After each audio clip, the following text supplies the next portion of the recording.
Okay. Okay, thank you all, and welcome to the Planning Committee. Before we start, as Gareth has said, please, I'm reminding everyone again that the meeting is being recorded, and that can be viewed by the public. So the first item on our agenda is any apologies for absence. There are none, Chairman. Everybody's present. We've got a full house, yeah. Well done, thank you. Item 2, any disclosures of personal and prejudicial interests? Are there any? No, thank you. Item 3 is to approve and sign the minutes of the previous meeting as the correct record. You'll see them starting at page 1, 2, page 3, page 4, and concluding on page 5. Will somebody move them as a true record, please? Yeah, I'm happy to. Move. Okay, thank you. All right, thank you. And then we move on to item 4. There is the public rights of way. It's an application for modification order to upgrade part of the footpath 18 to a restricted byway in Illston. And is Jonathan with you? Thank you, Chair. Yes, I'll go through the report now. Sally, if you wouldn't mind putting the plan on screen, please. All right, thank you. Right, can we all see that? Yeah. Thank you. Yes, this is an application to consider before members today whether to accept or reject the application to make a modification order to upgrade part of public footpath number 18 to a restricted byway, and thus recording of such on the Council's definitive map of public rights of way. The application was made under Section 53 of the Wildlife and Countryside Act 1981, and the statutory tests are in that legislation, and importantly under Section 31 of the Highways Act 1980. The evidence is not considered sufficient to satisfy the statutory tests set out in the report and make a modification order to record the restricted byway for the reasons I'll go into a bit later on. So the recommendation will be for members to refuse the application and that the modification order to upgrade is not made. The application was made in 2014 for the modification order to upgrade footpath number 18 to a restricted byway between points A and B on the plan. The application was based on the evidence of long-term use by members of the public claiming routes for cycling, and 29 users completed evidence questionnaires. The purpose of the report today is to establish whether it is possible to acquire the restricted byway rights based on the evidence, and if so, whether this evidence is sufficient to show there's been dedication of the route as the restricted byway. So the application was made under Section 53 of the Wildlife and Countryside Act, but Section 31 of the Highways Act 1980 raises the presumption that a right-of-way has been dedicated as a highway if the route has been used by the public as of right, so not by force, stealth, or by permission, and without interruption for 20 years unless there's sufficient evidence that there was no intention during that period to dedicate it. This is the statutory dedication. As well as the statutory dedication, which I'll go into a bit later on, there's also common law dedication, and this would require consideration of 3 issues: whether any current or previous owners of the land had capacity to dedicate, whether there was express or implied dedication, and whether there was acceptance of the highway by the public. For common law dedication, the landowner would need to have not just acquiesced to the public use, but also in some way facilitated or encouraged the use, and a lesser period of 20 years may be sufficient in that case. But in this case, the landowner does not acquiesce to the public use, and objects to it, and therefore it's not really possible for common law dedication to have occurred. So this is an application for a restricted byway. So this is the Countryside and Rights of Way Act 2000, which defines a restricted byway where the public have the right on foot, on horseback, or in a vehicle that's not mechanically propelled, so i.e. a cycle, which is what the application is for. So the key consideration of whether to upgrade the footpath is whether it links to another highway of similar or equal status. Now you'll see from the plan that at point B, the woodway owned by Natural Resources, whereas the wood starts at point B. So the footpath goes up to point A, and between A and B, where the restricted byway application, but then it ends at point B. So this in effect creates a cul-de-sac for cyclists because there's no legal right for the cyclist to proceed after point B. So Natural Resources Wales have put up a sign, and this is known as their route is known as a permissive route because they allow people on foot or on cycleway to go through their land, but is not a legal right to use this. And this matter was considered in the case of Oxfordshire County Council and Oxfordshire City Council, and this considered the true meaning of this statement. But clearly, the use must be a rite of passage over a more or less defined route. This definition excludes ways which do not connect to another highway, that do not connect to a highway at one end, or ways where use depends on a revocable permission, which is the case here, because Natural Resources Wales could revoke the permission for people to use their land, the footpath through their land, and so this what creates the cul-de-sac. So going back as well, back to section 31 of the Highways Act 1980, we ought to have to consider the 20-year period under that legislation. And when the owner of land has erected signs in a manner to be visible for persons using the way, a notice inconsistent with the dedication of the way as a highway has maintained that notice after 1st of January 1934. In the absence of proof to the contrary intention, is there sufficient evidence to negate the intention to dedicate the way as a highway? So a sign has been erected by the council and maintained since 2003. So we have to go back to a 20-year period before that. So there's been user evidence by 29 witnesses who've given statements. 23 claimed they used the path for all or part of the relevant period. 23 did not indicate a period during which they used the path, and 3 others claimed to use the path outside of the 20-year period. But in conclusion, the route in question is not a route of such a character that public could use and give rise to the presumption of dedication, as the claimed route would be a dead-end route for cyclists and any other users who want to claim the route as a restricted byway. So I've also mentioned the common law dedication, which is not possible as the landowner has objected. So that's why the recommendation before you today is to recommendation that the application be refused and that no modification order is made to upgrade the status of the path, public footpath, to a restricted byway. Thank you, Chair. Okay, and thank you for that, Jonathan. Now we have Hilary Davison. Do you want to speak in support of the landowners? Yeah? That's right. 5 minutes to address us. Thank you. Thank you. Well, good afternoon, councillors, ladies and gentlemen. I'm going to read a statement on behalf of Mr. A.P. Bynon, which is in support of the recommendation to refuse. I occupy and manage the family land in question at Lythrid Gate, over which runs a public footpath parallel to our track. I own and occupy land adjacent.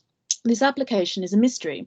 Having acquired documents through freedom of information, I believe it is being made not as a benign public requirement, but something more sinister. I strongly dispute the assertions of 29 people who claim to have ridden this track regularly. The collective claims are mendacious and demonstrate intentional trespass. My family and I have the right of access, and profits at Prondra are pertinent in Parkwood and neighbouring lands. This application exposes an apparent intention by Swansea Council Footpath Department, possibly in collusion with Natural Resources Wales, NRW, to move the footpath onto the track to support the application, qualifying as an obstruction of our profits at Prondra and as the dominant tenement of the track in Parkwood. In recent years, I have been plagued by cyclists unlawfully riding across our land on the track, being abusive and threatening, scaring animals, harassing and obstructing me going about my lawful business, harassing my family and removing signage. In solution, Mr. Chris Dale of the Footpath Department offered, on behalf of the council, to fence off the path, but he meant the track, which action would have sequestered around 2 acres of land.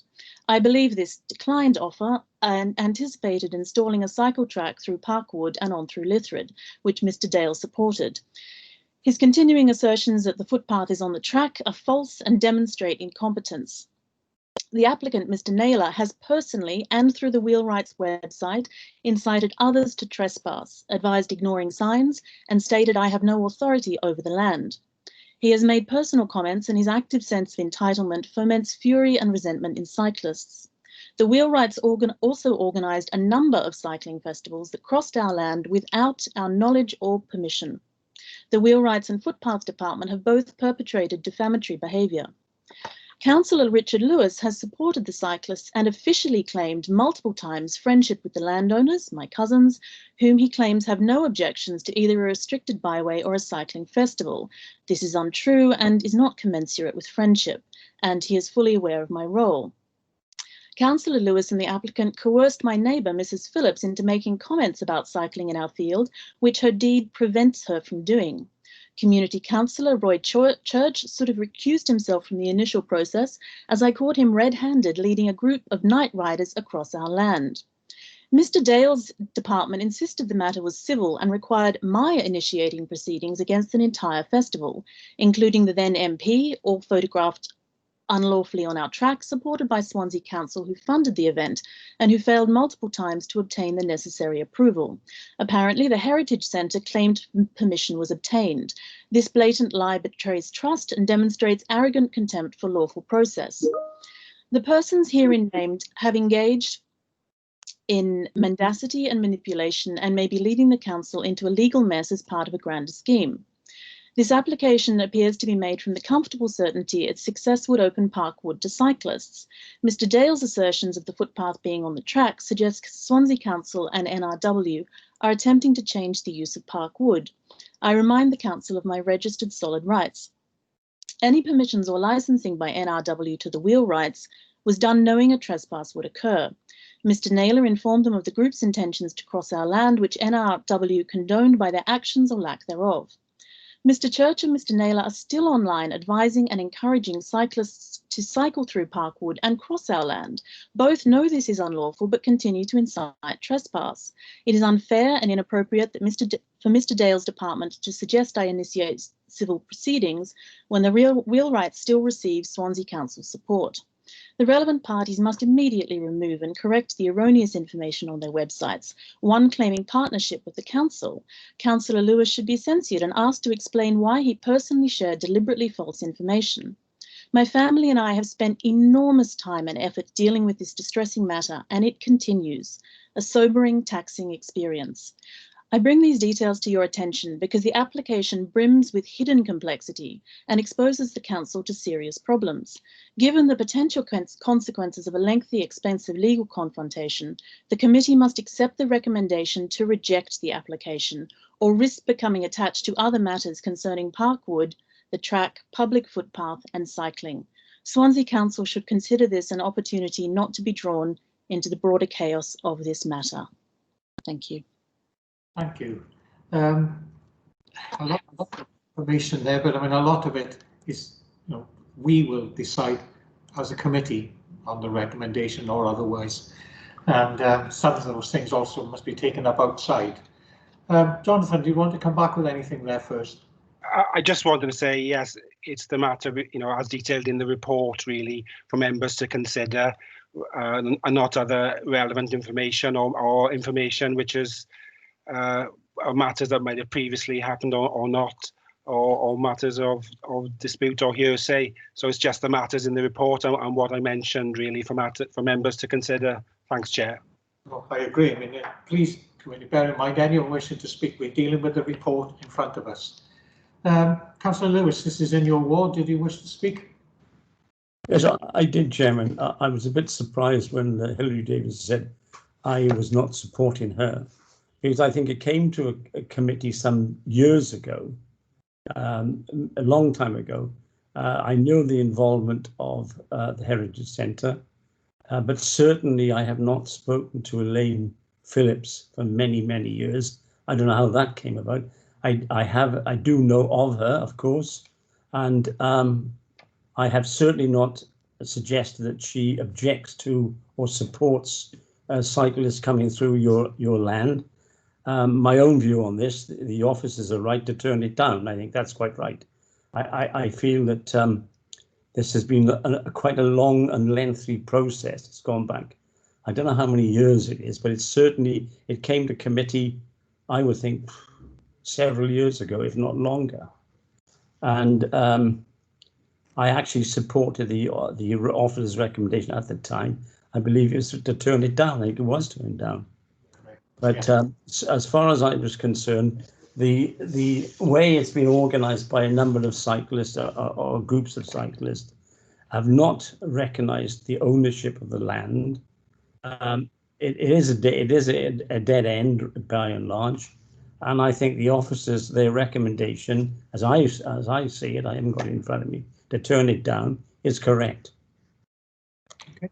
Yeah. Thank you. Anyone else wish to speak? Any other member? No. Yeah. Yeah. Okay. Well, when we're ready now, and Gareth will call up the names, and doesn't need to be moved, Chair. I move the recommendation. Okay. Thank you. Gareth will call up and respond according for or abstain. Thank you.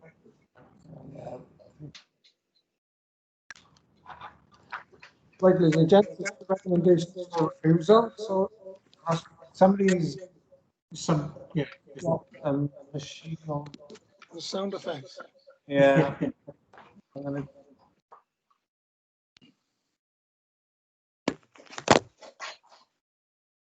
Right, the recommendation is for refusal. Can I go through the members alphabetically? Cyril Anderson. Refuse. So you're for the recommendation? Yes. Councillor Peter Black. For the recommendation of refusal.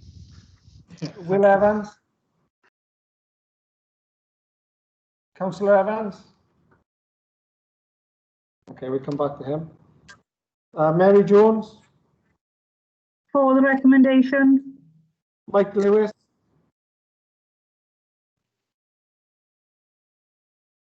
You're on mute, Mike. For the recommendation. Thank you. Councillor Richard Lewis. For the recommendation. Councillor Paulette Smith.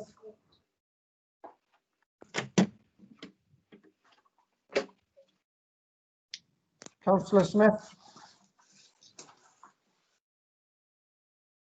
For the recommendation. Thank you. Councillor Des Thomas. Sorry, who was that? Councillor Des Thomas. Yeah, for the recommendation, Chair. Thank you. Councillor Tyler Lloyd. For the recommendation. Thank you. Councillor Mike White. For the recommendation. Councillor Christine Richards. For the recommendation, Chair. Thank you. And go back to Councillor Will Evans. For. Thank you. Thank you, Will. Paul Lloyd. I'm for the recommendation. Yeah. Thank you. Thanks all. That was unanimous. Yep. Thank you. Thank you all. Right, and then we can move on now to the next item, which is item 1 on. Sorry, we're going to move on to the determination of planning applications under the Town and Country Planning Act of 1990. And the first item there is, you see on page 20, is the Higher Lane application. And that's over to you, Liam, first. Yes, thank you, Chair. Thank you. Ian will put the presentation up now shortly. At the last planning committee meeting, we introduced the item, we set out the nature of the site with some visuals, policy context, set out the design of the scheme, referred to the officer recommendation of one being for approval, subject to a Section 1 agreement and conditions. Members were notified that Welsh Government have issued a holding direction on the item, so any approval cannot be made until such time that that direction has been removed. So there was good discussion and debate on the item, I felt, with comments received from the objector, local member and the applicant. Members asked a range of different questions, and this culminated in requests for a site visit to be undertaken prior to making a decision on the application. The site visit took place this morning, so members have had a chance now to view the site in its context and its relationship with the surroundings, and that included the garden area of the adjoining property. So in terms of updates for today, officers have put together paragraphs within the start of your committee report to address some of the concerns raised at the last committee meeting, those being in relation to affordable housing, driveways, landscape and residential amenity impacts. So you'll note the applicant submitted some amended drawings and drainage strategy. These don't involve changes to the nature of the scheme or its layout or any design, but other than changing references on the plans by removing reference to the term shared ownership to be replaced by the term intermediate affordable housing, and on the drainage plan removing what was seen to be an out-of-date reference to free discharge. So in terms of those issues, one question was raised about staircasing. It was brought up at the last meeting. So this surrounds when an occupier of an affordable housing unit can buy shares in a property to enable them to get a greater proportion of, to own a greater proportion of their home. So it's accepted by Welsh Government as a principle. But as set out in your report, the Section 106 shall deal with the detail that ensures that the affordable housing units are kept in perpetuity. So the applicant has set out to us in response that they would retain a share in the properties, and that way purchasers would only be able to buy up to an agreed maximum percentage of the property, probably up to about 70%, and then when they come to sell the property, they will sell a reduced value to market value to someone who qualifies. So as your report sets out, if there was a scenario that the purchaser was able to staircase up to full ownership, the local planning authority through the 106 would remain in control and have that the ability to require recycling of the capital monies to provide replacement affordable housing. So that was the issue of staircasing. There's further updates in your report, as you will have seen. On the update sheet that's been circulated, bring your attention to the applicant's briefing note. So that was submitted to help aid members really to understand the scheme from Coastal with Edenstone Homes. Takes you through the scheme, addresses some of the concerns raised at the last committee. Looking at objections, a further 43 objections have been submitted between the 2nd and 5th of October. So after the report went out, we've had a number of objections since then. Some have come in today. Obviously that figure doesn't account for those. The objections received, they largely relate to the principle of development, but as officers have already discussed, the principle was accepted when the site was included as an allocated housing site within the local development plan. So we can't unfortunately revisit that issue in this application, despite the concerns being raised. The residents of number 144 Higher Lane, so the adjoining property, they submitted further letters of objection, which have been circulated to members. In the submissions, the issue of residential amenities raised. So our updated officer report covers the planning considerations and the guidance that we consider before we reach a decision on matters of design and siting. So the objector states the proposed property, which is a bungalow to the front of their site, is too close to their dwelling. We've seen the relationship today on site. They refer to a distance of approximately 12.16 metres from the proposed elevation to their existing balcony with French doors. So they make reference to a 50-metre distance requirement in their submission, and stating that this needs to be increased for every 1 metre difference in site level. So in terms of the reference of 50 metres, it is actually being incorrectly applied by the objector, because the 15-metre relationship in the SPG refers to a situation from the back of a dwelling to the side of another dwelling. So the relationship is a side-to-side relationship, albeit at oblique angles. So if you, Ian's moved on to the slide there, which the applicant has actually circulated this information to members. So you'll see the neighbouring property adjoining, and then where we viewed the site today, the bungalow in the top right corner. So you can see the relationship there. The applicants annotated on the distance, so they put a distance of 17 metres from the property to the other property. I mean, that figure will increase or decrease depending on where you take that measurement. So you know, I measured it, it comes up between 13 and 17 metres depending on where you actually start that measurement. So taking in the context of the surroundings and the nature of the low-lying bungalow, officers consider it an acceptable relationship. We did note the relationship, as I mentioned, on site. They were posts in the ground marking out the position of that bungalow and indeed the other bungalows and dwellings. So we were able to get a feel for it. The applicant has put in an extract there from the Swansea Residential Design Guide. So that's our SPG.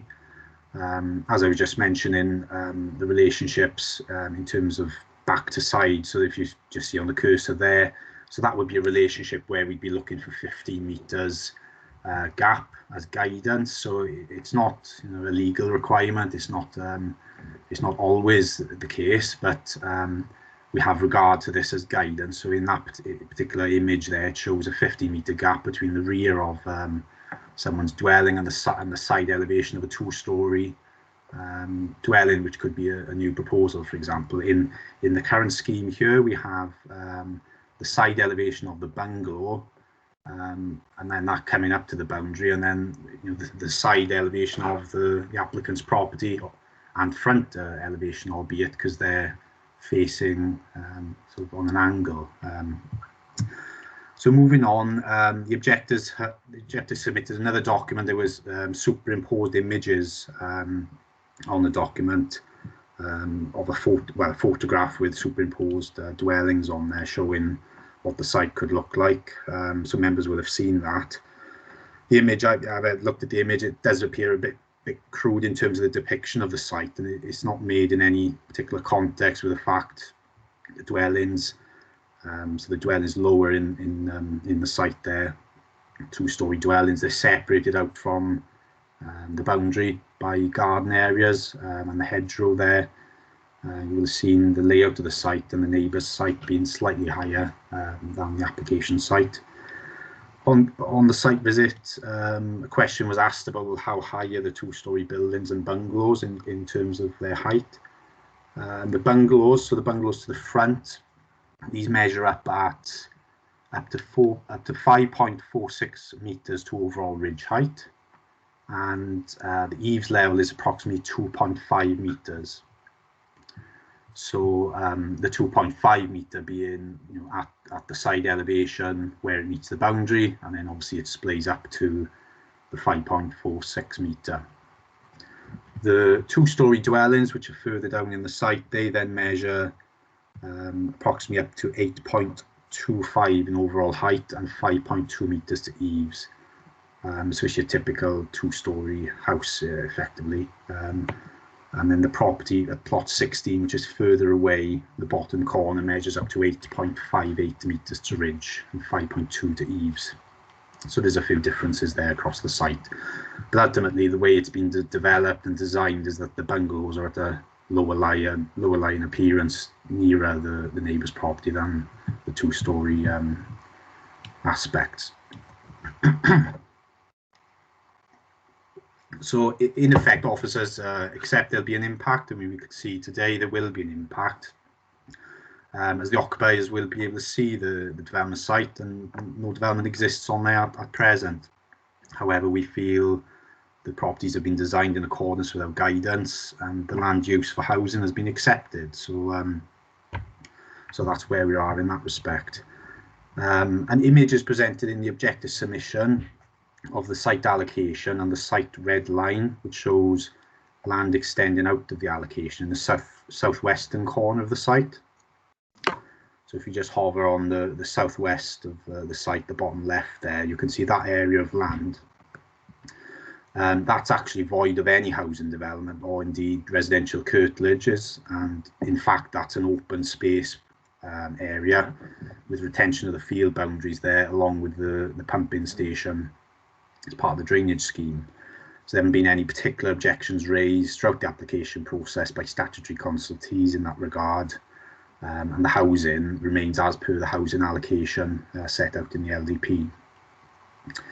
And the impact of that area is minor. It can be dealt with as part of the overall housing scheme. So the assessment undertaken in visual and design terms gives us no reason to object to that bit of open space, which is outside of the allocation. Comments have been received regarding the screening opinion prepared by officers during the processing of the application. Screening opinion isn't by itself part of the planning application consideration, but is a process whereby consideration is given to the likely planning impacts to reach an opinion as to whether development is likely to involve significant environmental effects that would be more than local importance. Regards given to the size, the location, the nature of the development, and discussion of the likely effects that would be arising to be considered before reaching a conclusion. So in this instance, the matters that are being raised are all matters which can and adequately are being addressed through the application process and through planning conditions. The scheme is not considered to be one of a scale that would give rise to significant environmental effects, notwithstanding there are concerns raised by the objectors about detailed planning matters. In terms of the landscape and the visual impact, the applicant acknowledged there were errors in the original submission, typographic errors due to the format issues. A copy of the applicant's email and submission has been circulated to members of the LVIA. It wasn't shown in the last committee meeting, but I've got a visual in the next couple of slides now to show you the applicant's flyover model of the site. So that should aid understanding of how it sits in with the remainder of the landscape. One of the local member objections makes reference to the LVIA in regard to it not referring to the Gower landscape character assessment, despite being an LDP requirement and a specific policy requirement of policy H56. So the LVIA does not include a seascape analysis, and this is referred to in our committee report on page 147. We've put assessment in there. The applicants provided comment, which I'll come on to shortly. So in terms of the LDP, there's no express specific requirement that such an analysis must take place. So it appears this concern derives from the informative text on the LDP that supports the site allocation. It refers to the Gower character assessment alongside some other guides, effectively giving advice as to use these documents when informing the design of the site. So the question we need to ask ourselves is, what else would such an assessment show us that we cannot see from the information before us presented today? Do we need any additional information to make that decision? And the view of officers is we don't need any further information in terms of the landscape issues. From the information presented, we don't feel it will impact to any harmful degree upon the landscape character or the intrinsic value of the AONB. So the local member submission states that NRW have been clear on the inadequacy of the visualisations in the LVIA, and that the council has a legal obligation to demonstrate the AONB has been conserved and enhanced. NRW provided comments throughout the process. They have not objected to the application on landscape grounds, setting out this for the authority to be satisfied with information before making an informed decision. And officers and a landscape officer have been satisfied with information presented. In terms of the applicant's response, which members will have seen, I mean, they basically say the site is over 180 metres from the cliff top plateau with the existing urban edge, and they did not consider a seascape assessment was warranted or relevant in this case, and it was excluded from the LVIA scope of the council. And the LVIA acknowledges and assesses the site within the Gower AONB using land map and the landscape character baseline, and informed the planning policy for this allocated site. And they further state the cumulative and residential assessment were not identified as a requirement of the LVIA when scoped to the council. So effectively, those are the updates for members. I'll take you through a couple of the slides I've got on screen now, just to show you additional information. So you've seen this site as a site layout. This is the next one presented by the applicant in their package. What it shows us is a couple of site sections. So if you see the site layout plan again and the green dotted area, that shows us a section through the site. So just behind the bungalows, the 2 bungalows at the front. And then if you look up at the top site section EE, you'll see the bungalows in the context of its relationship with the boundary and the neighbouring land.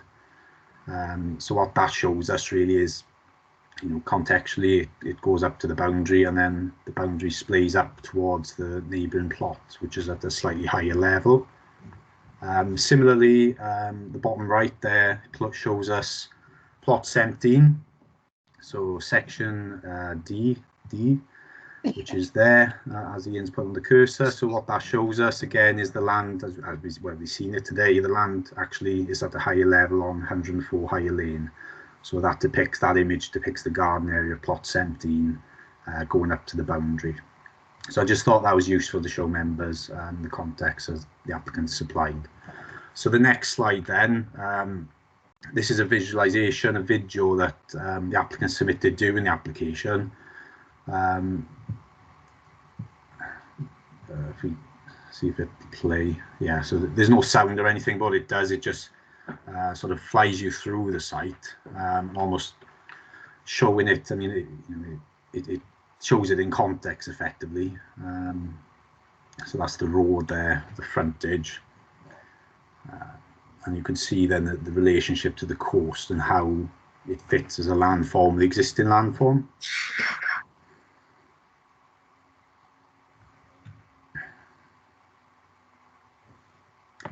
So it just plays through different angles really.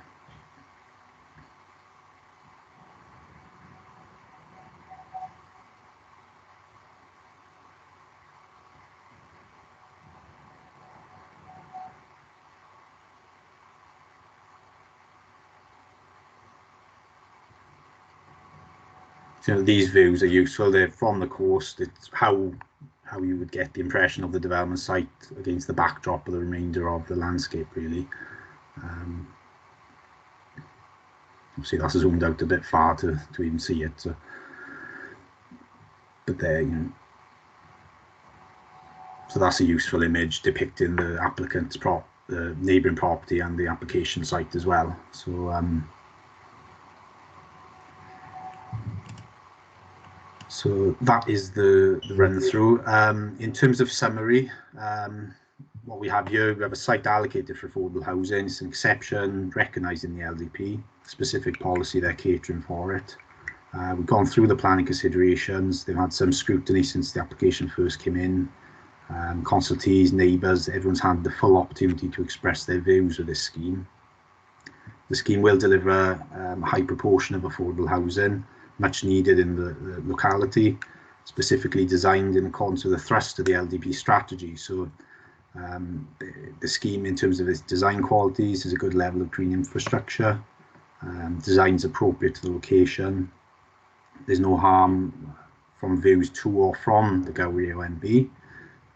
There's a package of improvements as set out in the section 106 provision to be made to the access, the highway areas surrounding the site, funds to improve the existing right-of-way, and as the applicant pointed out on site, a connection to the south to provide a further right-of-way through the site. So in all, the recommendation is one of approval, set out on page 157 of your report onwards, with a full schedule of 106 contributions and conditions there. Thank you, Chair. And okay, cheers. We have Fiona Power and Miles Langstone. Councillor Miles Langstone, are you doing that previous joint share of the presentation time? Yes, Chair. So Fiona will speak first, and then I'll speak second. Yeah. Thanks, folks. Yeah, okay. And Fiona Power. Right. Can you hear me? Yep. Thank yeah. you. Right. So first of all, just want to say good afternoon. Thanks again for the opportunity to talk today. And you've obviously received the pack containing some photos that I will refer to. Okay, so just let's begin. This proposed site is very special. Its unique character is why over 1,890 objections have been recorded by members of the public from all areas of Swansea, Wales and beyond.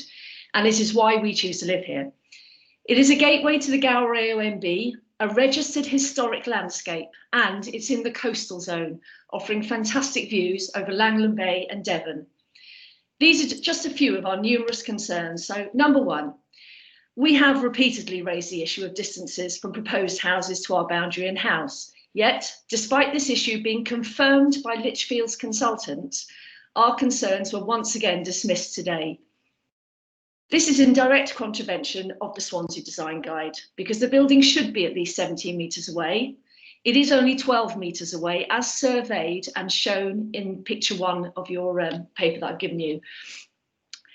Surveyors who marked out the proposed houses placed markers 1.5 metres inside our boundary over our fence. Plans also show gardens that encroach on our land.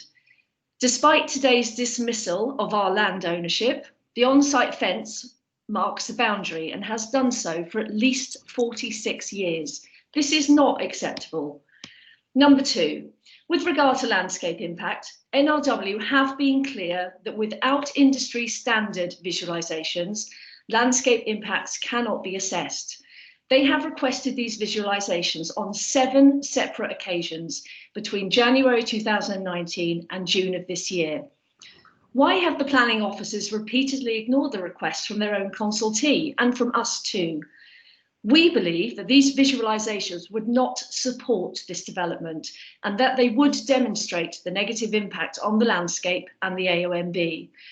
So how can the planning officer recommend that this development go ahead when he doesn't actually know what it will look like and cannot therefore judge if there will be a negative impact on the AONB?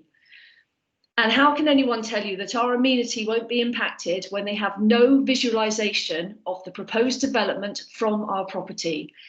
As most of you saw today, our property overlooks the sea and fields, offering a significant amenity to us. This development will completely destroy this aspect, yet the LVIA completely dismisses this. Picture 2 shows the open spaces from the bottom of our garden and what is proposed. And our whole boundary will be developed. And I note the comment made that it's a crude drawing, but we don't have anything else.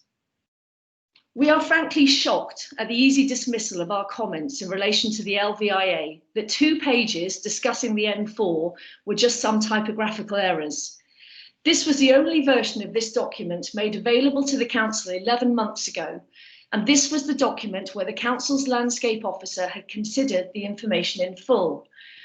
The new text is equally invalid, claiming that for local settlements, in all cases, views will be constrained by intervening buildings and vegetation, and that there are no historical individual houses within the 3-kilometre area. What about us and our neighbours? Misleading and once again inaccurate. With regard to our hedgerow, described as an important part of the green infrastructure, these plans propose a 6-foot solid wood fence against the hedgerow. Any such fence would kill the hedge, receive no light, and would not permit access for maintenance. Number 4, some of this proposed development site is not included within the LDP. As shown in picture 3 of your pack, part of another field excluded from the LDP at candidate site stage has been included for a tarmac road, water storage tank, and is enclosed by a 1.8 metre high metal fence. This additional development is outside of the settlement boundary and wholly within the AONB. Number 5, the badger set that is within our hedgerow is in active use, and any development needs to be 30 metres away. Any suggestion of moving these sets is not a matter for the developers to decide, as the entrances fall wholly within our hedgerow. Number 6, land instability has still not been addressed. This is a serious worry for all neighbours and it's a major safety concern. These are your policies. It doesn't matter how long it's taken to get to this stage, planning policy still has to be followed. If there is to be development here, it must comply with the LDP site-specific requirements. It must be of the highest quality, and it must demonstrate how it conserves and enhances the AONB, your policy requirements. We do not accept that this is the right development for this very special site. Any development here should celebrate the public right-of-way, not eradicate it. It should be comprised of ecologically sound houses that are carbon neutral and increase the net value of biodiversity, a policy that Swansea are apparently wholly supportive of. If there is to be development here, it has to enhance the Gower AONB, and it is Swansea Council's legal duty to demonstrate how this has been achieved. There is nothing to support this. On behalf of the 1,890 members of the public, please do not approve this scheme. Thank you. Okay, thank you. Councillor Langston. Thank you, Chair. I'll go as quickly as I can. Firstly, thank you to the committee for attending the site earlier. I would stress that residents did wish to attend in very large numbers, but were of course discouraged given the circumstances of the pandemic and to ensure it could run appropriately. Obviously, the significant opposition, and despite what the planning department has said about it being solely the principle of development, there are a huge number of objections on the basis of compliance with policy, which I think is an important point. So the development has been described as compliant with policy and appropriate for the centre and the AONB. The opposite is in fact true. The LDP planning inspector stated that any approval for Higher Lane must be for suitably sensitive and high quality development that would conserve and enhance the underlying features of the AONB. Site-specific requirements for Higher Lane were included in the LDP to ensure this outcome. Number one, the Gower Landscape Character Assessment must be used in the Landscape and Visual Impact Assessment, the LVIA. It has not been used. The relevant Seascape Character Assessment must be used in the LVIA as the site is in the coastal zone. It has not been used. And I would also point out that both the Gower Landscape Character Assessment and the Seascape Character Assessment are a stated requirement of policy ER4 rather than simply being informative as suggested. Low-lying buildings are preferred to ensure minimal impact on the landscape of the AONB, and it's not low-lying. Number four, improvement will be sought for footpaths, which are on-site and off-site. The on-site footpath and scenic views it offers will be permanently lost, and obviously that's not an improvement. Compliance is required with policy R4, which includes a clear demonstration of conservation and enhancement of the AONB, including relevant underlying features. It is not compliant, and in fact the LVIA clearly illustrates that the underlying features would not be permanently lost or eroded. Would be permanently lost or eroded. The compliance is required with policy RP7, which relates to land instability, which prior to any approval requires proof of no risk to public or buildings. This has not been proven, even though it is a known issue. And finally, I'd say that this non-compliance is true of other policies listed in the LDP site-specific requirements, but obviously I don't have the time to cover all of these. But I would be grateful if planning officers could actually explain why, to many of the members of the public listening today, why the council feels that it's appropriate to ignore their own policies. It's important to note that the site sits within the Limeslade landscape area, as shown in the first figure I provided in the supporting document. Its cultural landscape value, historical value, geological value, and scenic quality are all classed as outstanding. The LVIA produced for this application uses a landscape character assessment for Swansea West and for Shipston, which is obviously a fundamental area, as the quality criteria are incorrect and of much lower quality, and in some cases unassessed. And as Ms Power has just stated, the NRW have also pointed out on several separate occasions that the LVIA cannot be used to assess landscape impacts on the absence of appropriate visualizations. They haven't been provided. We have to ask why not, especially given the visibility of this site from the surrounding area, as shown in the second figure provided to you. The fly-throughs that we've seen today is exactly what NRW have objected to. I haven't been able to cover considerable shortcomings, the scoping opinion, the protection of Langland Bay SSI, the development quality issues raised by Litchfield, nor the illegal site clearance instructed by the developer, but all of these are equally important.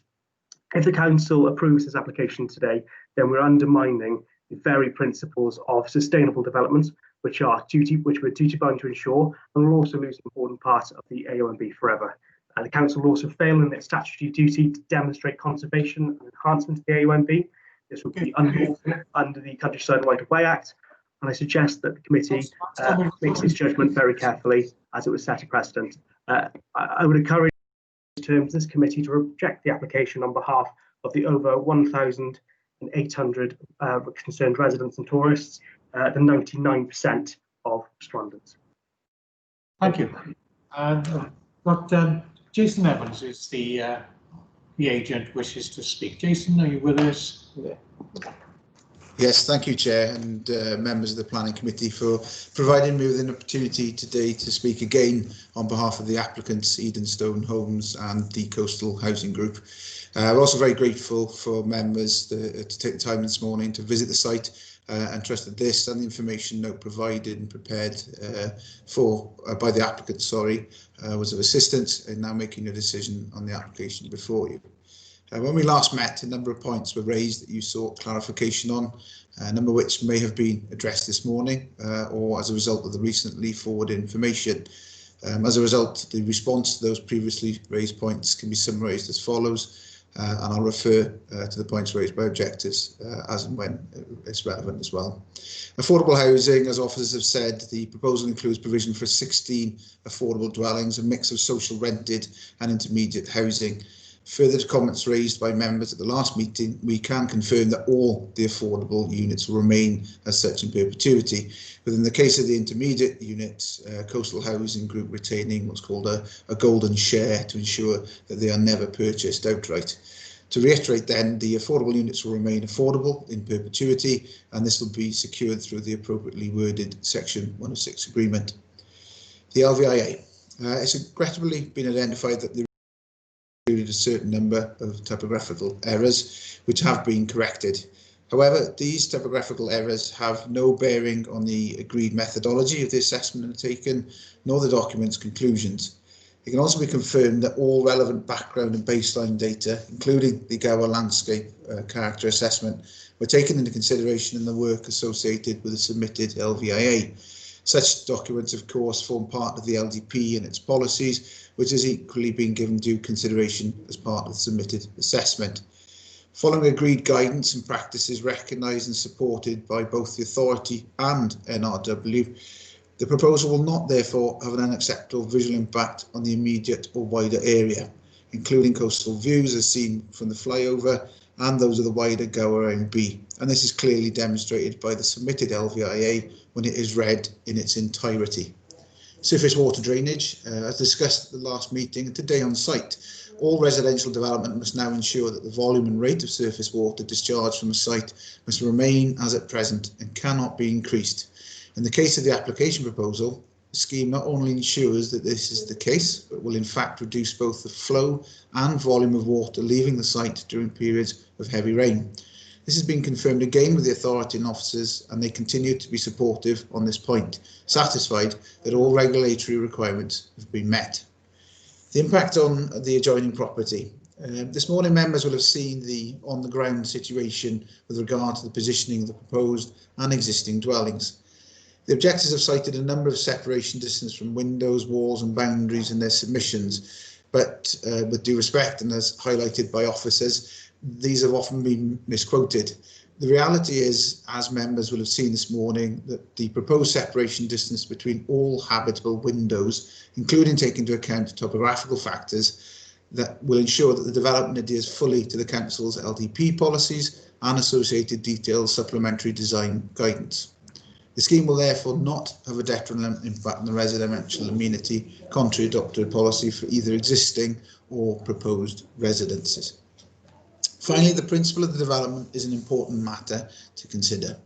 The site before you is allocated for residential development, and so the principle of the construction of new homes at this location has already been supported by the local planning authority through the adoption of the LDP. This current application therefore deals with the more detailed matters of the development, and I trust through considering the extensive report prepared by officers, having visited the site for yourselves and considered the information supplied by the applicant, the members will agree the proposal adheres to all local planning policies with all proposed units lying within the LDP allocation, and as such will now be minded to grant planning permission for this much needed form of development. Thank you again for your time. Thank you. I've got a few hands up already. Councillor Black and Councillor Mary Jones first. Councillor Black.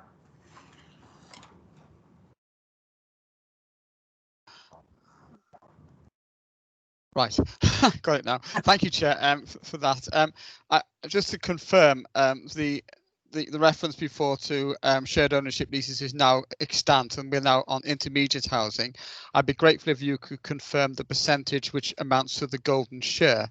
It does strike me that this area is a very expensive area, and I'm just assuming the houses go for what, £300,000. You're still talking on 70% of well over £200,000 for each house. I don't consider that to be very affordable, to be honest. It does seem to me, Chair, that if you're going to have a rural exception site, that it certainly meets the case that it is rural. The question is does it amount to an exception? And if it is going to be an exception, then surely that exception should be that the vast majority of the houses are either social or affordable to justify putting a development of this nature in an area like that. I mean, clearly that area is crying out for affordable and social housing, but the question is, have we got enough as part of this development to justify this development going ahead? In my view, 51% is the bare minimum. The fact that half of those are going to be intermediate, and therefore we're talking, 70-75% having to be found to pay for them, seems to me to be just paying lip service to the whole concept. And I can't possibly support a development on this site with so few social housing and affordable housing. It doesn't appear to be an exception in any sense of the word at all. Thank you, Chair. Okay, we'll come back and get an answer for that. Councillor Jones. Thank you, Chair. And again, Peter's asked part of my question, Councillor Black. But it's on page 27, and I want to go back to the local needs open market housing. Obviously, I understand what local needs is, and there's quite a big section in the report. But what I wanted to just clarify is that will be going on at the current market price that anybody else would pay if this wasn't an exception site. That's my first question. My second question is about the travel plan, and it says it has to be agreed. Now, I did raise this at the previous meeting, and I was told, oh, buses run, quite close to the site, but they don't run, in my mind, quite close to the site. It's quite a walk to the bus stop. And I still don't think, if we're talking about social and affordable housing, and if people haven't got any form of transport and they have to rely on public transport, at the evenings and weekends, they actually don't have transport, because it's like everywhere else in Swansea, it all seems to stop at 6 o'clock. And my third question is about conditions. And I did mention it briefly on site, and I must thank everybody this morning, but also Mrs. Powell for letting us go in her garden, which was extremely useful. But I asked about windows in the roof. Can we condition that they do not put any windows in any roofs unless it has to come back to the planning authority? Because obviously some might be under permitted development rights, I'm not sure. So I want to safeguard that if it does go ahead, that they do not start going into loft conversions or putting Velux windows in, especially on the overlooking parts of the site.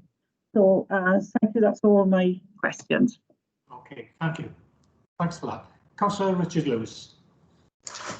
Well, Chairman, I must say it was very interesting on the site this morning, and certainly the map of the area which is owned by the same ownership. I think Swansea City Council over the years has done the Gower AONB proud, excellent, and it's maintained it. But I see this as a step in the wrong direction. This is an agricultural field, no matter what, and if this was purely a commercial undertaking, not social housing or anything like that, I don't suppose they would get planning consent. And that's the bottom line. I actually think that as far as this goes, this will be the start of the end of Gower AONB, because there'll be a lot of people in my ward very upset when they want a small house on a plot of land within the village. And you've drawn the maps. There's one actually in Reynoldston. You've drawn the maps. You've excluded people's gardens. And yet here, I call the rape of the Gower AONB. I think it's, I'm sorry, I think it's a dreadful plan. And I think this is the start, because the fields, if you look at the bottom of the map, there's a roundabout, and that leads into the field next door. What's going to happen? This is approved now. and the next stage will be the other fields will be falling. Gradually, Gower will be swamped with housing estates, and I just think that this is the wrong way to do it. I think small houses in different locations, like we've done in Skirlage, 15 houses in Skirlage, is blended in well, and of course there are there's chemist jobs there, there's transport there, and most of the people that moved into those houses are Gower people. That was a condition the Labour Party helped me when this came to in Monkston many years ago now, and it has worked. I think if this was approved, it should be for Gower people or for Mumbles people. Councillor Des Thomas. Thank you, Chair. Yeah, Richard's obviously looking for sound bites, isn't he? This is part of the LDP plan, which Richard is party to. The LDP has been adopted by the City Council, has been endorsed by the Welsh Government. So it's no good going back on points that have already been made. There is a high demand for houses in the area. As you're all aware, I'm adjoining ward of West Cross. Over 90% of the people who come to our weekly surgeries are in need of suitable housing. There is a dire need for social housing in the area. Young people have been brought up in the area and they cannot afford to live in the area when they get married and start families. There is a desperate need. I accept the neighbours' views. If I was living in a property like that, I would try to protect, my immediate vicinity as well. But the land is lower than the surrounding land, therefore it won't be imposing so much. I remember the residents of Thistlebourne objecting to the development that took place the other side of the road a few years ago, and I'm sure the people in Plunge Lane objected to the development that went on in Thistlebourne Gardens at the time. Each subsequent development seems to raise the same objections from existing residents. We've got to remember that all the houses in that vicinity were on green fields at one time. But because of the demand in housing, there is a necessity for these fields to be developed. I'm not a fan of the Prime Minister, but he was on his speech this morning to the Conservative Party saying how they are going to build all these extra houses because of the need of them within the country. And there is a need within Swansea, and this is one of our LDP sites. Thank you, Chair. Okay, thank you. Can't see any other hands up. No. Will Evans, sorry, that was a late one. Thank you, Will. Can you hear me? Yep. Yeah, before I say what I'm going to say, can the planning officer, Mr. Jones, just interested in, and he got any sort of comments on what he's heard from the objectors at this meeting? As the resident and the local councillor, and they've raised lots of concerns, which are covered in the report, I appreciate, but has he got anything further to say at this point? Liam, did you want to come in now or later? Yes, thank you, Chair. Yes, I mean, there's a number of points being raised, and all those points are addressed in the committee report in respect of the policy position. I mean, officers aren't ignoring their own policies. It's a case of we're applying the policies to the particular scheme that's before us, and the information we have before us, and our recommendation is in accordance with our policies. So, just really to reiterate that. Obviously, the neighbours raised a number of issues. We've seen the site today. We can appreciate the issues, but also looking at the site-specific detail, the scheme is shown to comply with our policies and guidance. Reference has been made to NRW a lot, and then requesting visualisations. There's there's no objection from NRW. You read the letter, they don't object to the scheme on visual grounds. What they're saying is it's for us as an authority to consider the information we have and whether we're satisfied with it in terms of the impact. I mean, you will have seen the fly through, you've seen the visualizations produced by the applicant.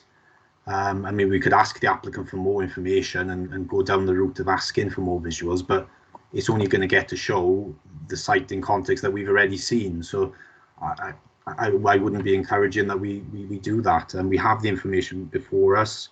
It's for us now to make a call on it. Thank you, Chair. Fair comment. Come back. Yeah. Can I just say thank you for that, Mr. Jones. As I understand the concerns of the neighbour at 104 Higher Lane, it wouldn't be something desirable for her, and the impacts that she perceives that will be on her property. Personally, I see no planning reason whatsoever why this application should be refused. It complies with all legal requirements. It complies with all our supplementary planning guidance and laws in planning. You may shake your head, Mr. Langstone, but you know, as far as I'm concerned, I don't see anything at all why this should be refused. Thank you.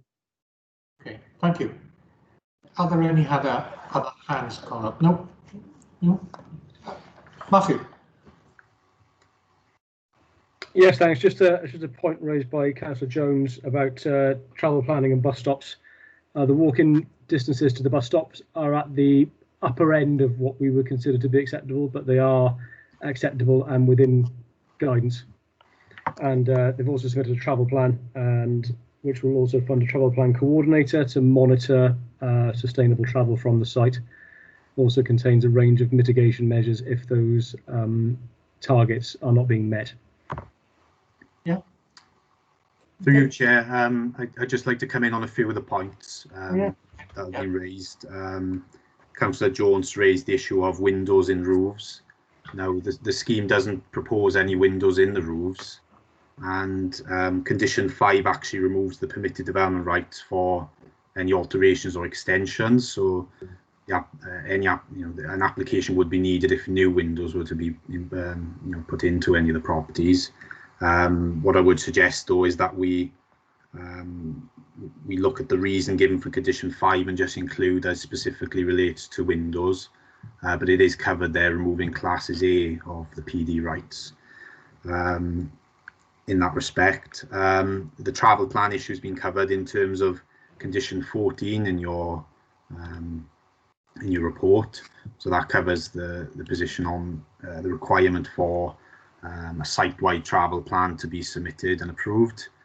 So an interim one has been submitted, and really it's to promote sustainable modes of transport, and that's on the scheme there.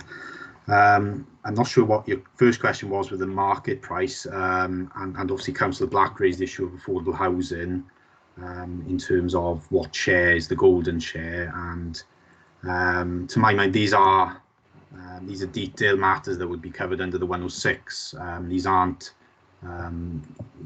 aren't issues now for coming up with a recommendation whether, because the scheme is affordable, the scheme complies with the policy for affordable housing. So to my mind, that would be a matter of detail. I mean, the applicant has suggested it would be no more than 70%, but that's the information I have before us. I don't know if Jonathan can expand further in terms of our legal requirements through the 106.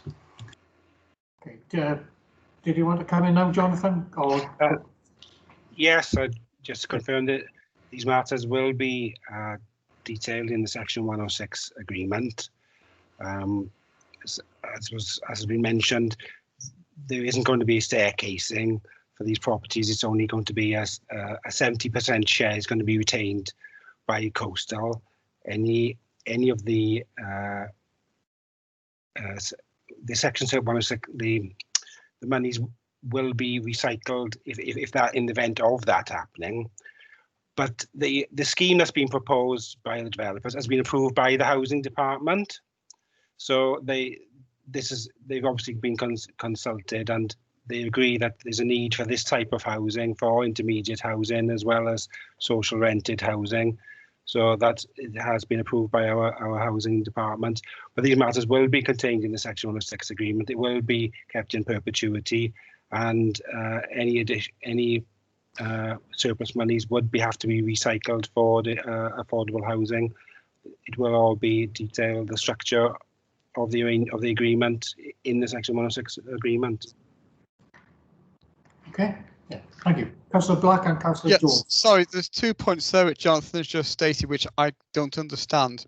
Is he saying that the housing association are retaining 70% or 30% of the development? Because intermediate housing would suggest that they're retaining 30%. 30%. So apologies, 30%, not 70. Right, thank you. And the second point, in terms of money being recycled, that would only apply if you were having a staircasing provision, which is not going to apply in this case. That's correct. Yeah. So there would not be any monies to recycle as part of that. The reason I put my hand up, Chair, I wanted to come in to raise the issue about the detail. I mean, the detail is actually quite important. It does seem to me what we have here is a rural exception site, and it can only be a rural exception site, in my view, if the vast majority of the houses on there is social housing. And it seems to me that intermediate housing in this particular area is not going to be anywhere near as affordable as you would hope it could be, and the vast majority should be so. So that was the point I was making, that the level of social housing is not sufficient to justify this being a rural exception site. That was my point. It may well be others disagree with me, but that's the point I was making. Fair comment. Okay, Councillor Jones. Yeah, thank you. I think I was on the same lines as Councillor Peter Black, because it's on page 27 and it says 15 are proposed to be for local needs, open market housing, which I took to be, if it wasn't an exception site, then it would be houses are being sold at the market value for that area. So you've only got, as you said, the 16 houses that are affordable or part ownership or whatever description we want to use. But they're getting other houses on this site, and I understand they have to make profits and they have to do this, that and the other, but they're only allowed to get these other houses on because it's called an exception site. And if it wasn't an exception site, those other houses wouldn't have to be built. And I think that's the point I was trying to find out, if I was correct, that they're going to be whatever the market price in that area demands. Okay. Yes, I think that is correct for those, Councillor. But those are, because they are local needs housing, so they will be offered to the local residents first. Yeah. But they are market housing, yes. Yes, that's what I'm saying. So it's local people, but they would be paying the higher sum, which they would normally have paid if it wasn't an exception site. So That's if it was a no, thank you. Okay, yeah. No one else wish to come back? No. Okay, well, in a minute we'll be moving to the vote on this, but first can I thank everyone for your presentations, observations and comments and questions. I mean, it's been a really good debate. I will remind the committee, of course, somebody's already mentioned it, I think it was Councillor Des Thomas, the site is an LDP site. So therefore the principle of development on the site is established. We agreed that in the council meeting. So it's only the design and layout that we are able to consider here today. There is a lack of affordable housing in Gower, we all know that.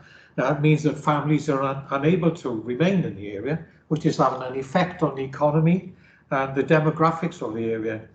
This has been raised so many times. I chair the Gower AONB Partnership Steering Group, and it's raised there constantly about how the younger people can't stay in the area, and they've been having to, well, forced to move away. It's as simple as that. In Gower Ward as well itself, which is neighbouring ward, the population there over 64 is 31%. So that shows you what's happening there. Oystermouth Ward itself has got 17% with over 65. And there's a low percentage of under 24s in these wards.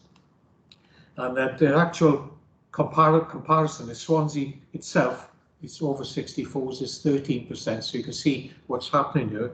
That will, in the end, if we don't do something about how affordable housing in Gower, AUNB, will lead to the consequences we can well imagine. You know, schools closing, other things shutting down, the lack of public transport, which has been mentioned. And that's something that certainly that I'm sure none of us want to see.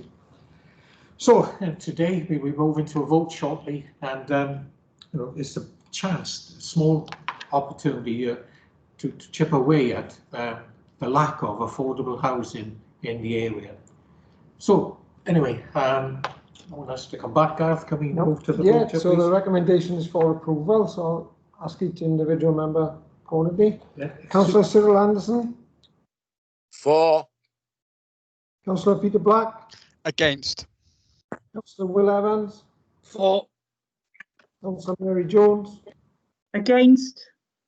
Councillor Mike Lewis. For. Councillor Richard Lewis. Against. Councillor Christine Richards. For. Thank you. Councillor Paulette Smith. For. Councillor Des Thomas. For. Councillor Linda Tyler Lloyd. Against. Councillor Mike White. For. And Councillor Paul Lloyd. And for. That's 8 for, 4 against. Okay. That's carried. Thank you. Thank you very much. And then we move on to item 2 on page 169, which is the application in Hanover Street for an HMO. And yeah. Back to Liam again. Yes, thank you, Chair. I'll present this one.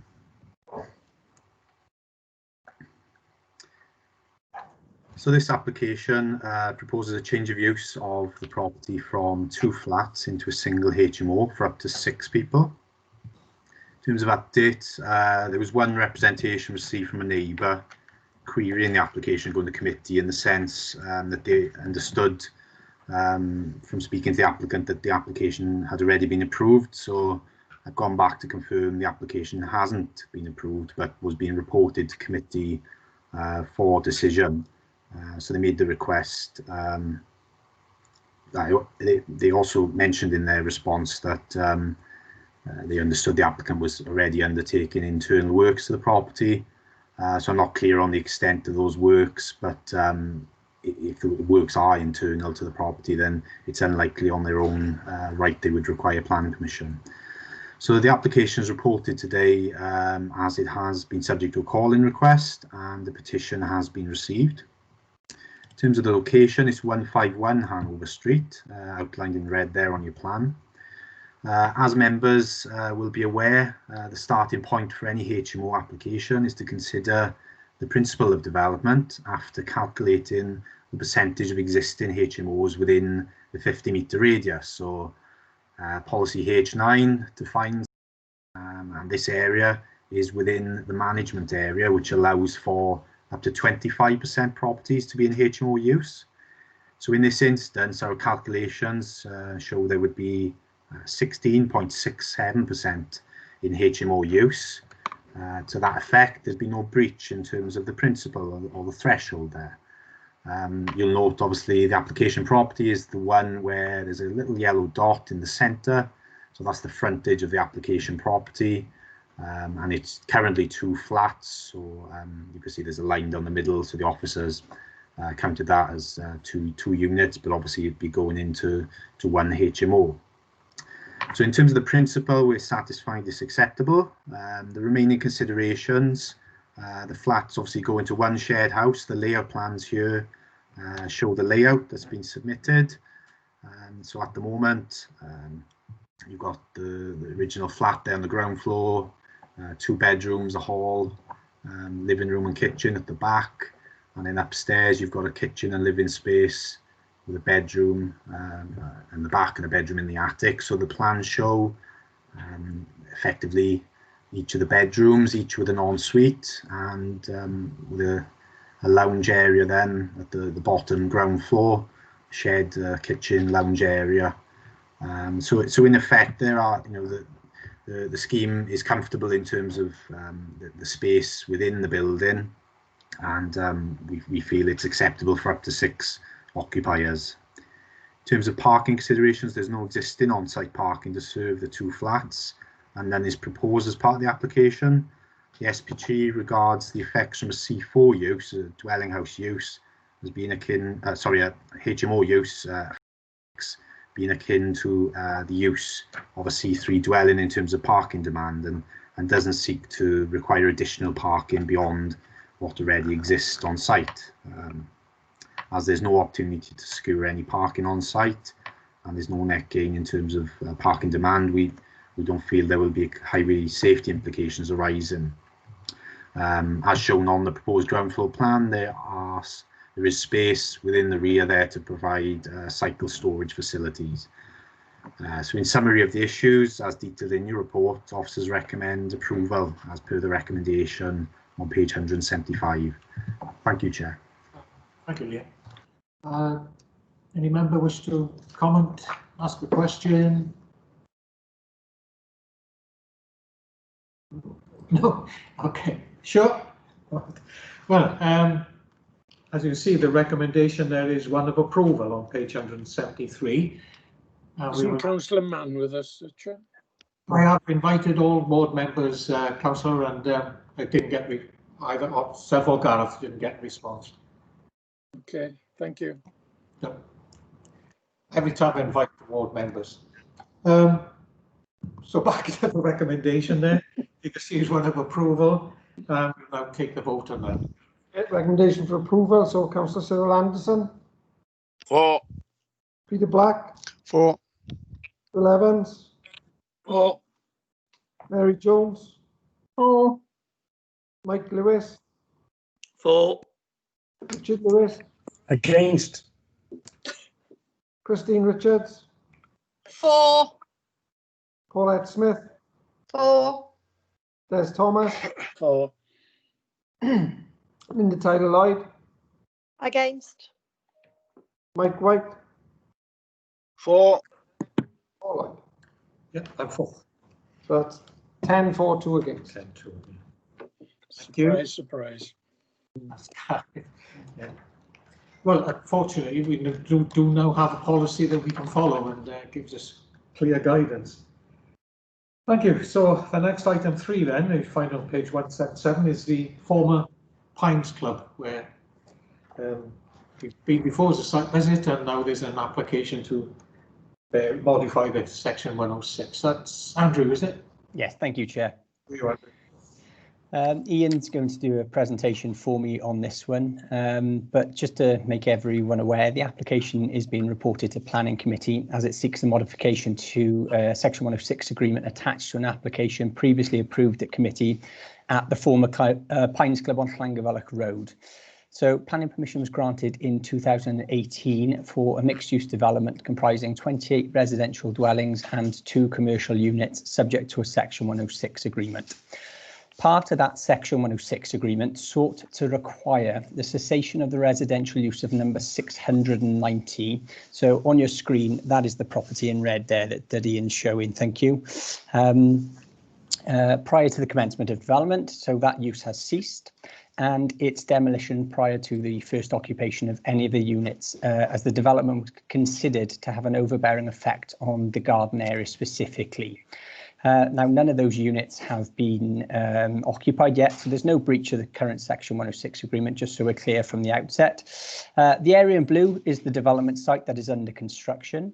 The area in yellow is number 688, and as you can see, their main garden area is actually to the rear of 690, so it's quite an unusual little situation where the gardens are obviously adjacent or behind the next property up almost. The area in red is the dwelling in number 690, and the hatched red area is the garden for that dwelling. So the neighbours living at number 688 have inquired about purchasing the dwelling to enable them to extend their property into this unit. And just to be clear, the amendment does not include the rear garden of 690. So if we can just go to the next slide, please, Ian. This just basically shows the approved development.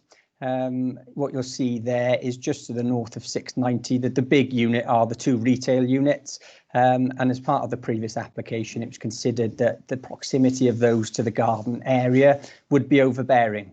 So that's why the Section 106 sought to require the cessation of the use previously.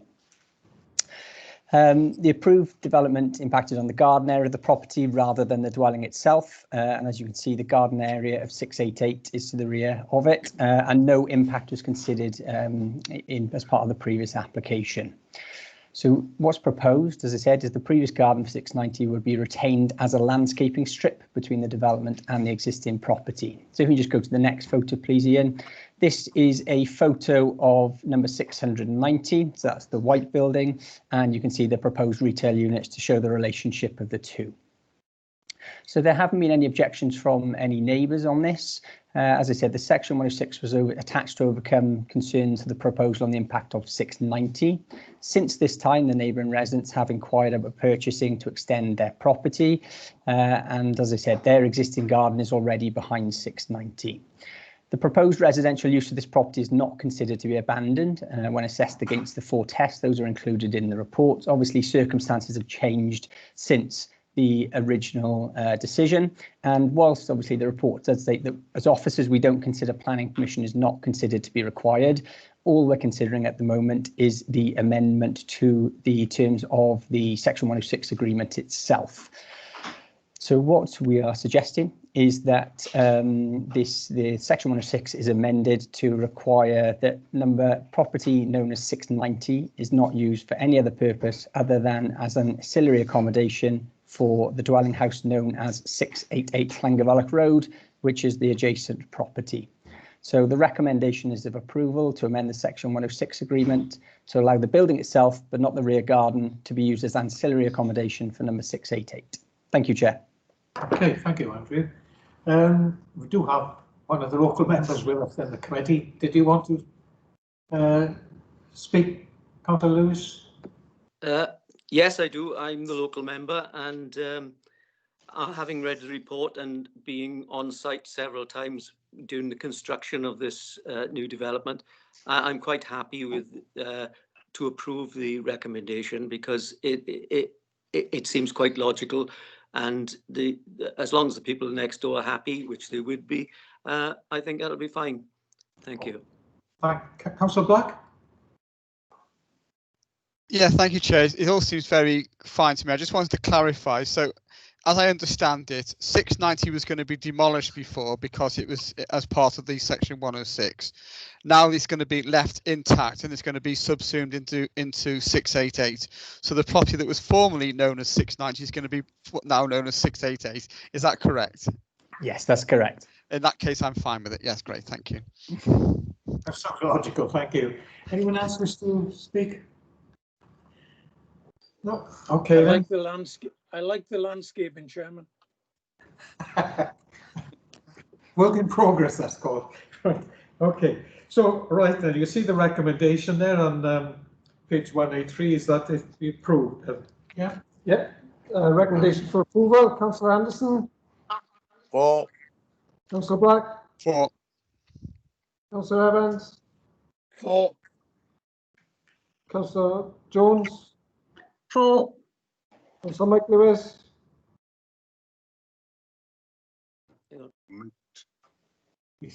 Yeah, 4. Councillor Richard Lewis.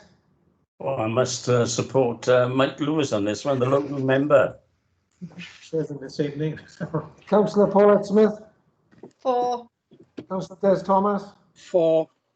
Councillor Linda Taylor Lloyd. 4. Councillor Mike White. 4. Councillor Christine Richards. Yes, I like that gritty urban look. 4. Councillor Paul Lloyd. Oh, yeah. Thank you. It's unanimous. Yeah, cheers. Thank you. Bit of food with it. Right, and the final is agenda item 6, which is the Planning Department's annual performance report. Thank you, Chair. Thank you, Mr. Just for members' information, really, I'm sure you recall at this time each year we present a report to you outlining the department's performance over the previous 12 months. It's required by Welsh Government, and after committee, if members support the report, we then formally submit it to Welsh Government. However, due to the COVID-19 pandemic this year, Welsh Government have indicated that they do not require the reports to be submitted this year. but instead they expect reports for 2 years to be submitted in October 2021. So yeah, just bringing this for information to advise you why you're not having the annual performance report this year, but next year you'll have a report covering a 2-year period. Most disappointed. Yeah, okay. That's the way it is. Well, thank you, folks, and thank you very much for today, in fact. And we look forward then to seeing you in 3rd of November. Thank you, Chair. Well done. Thank you, Chair. Thank you, Chair. Much appreciated. Thank you.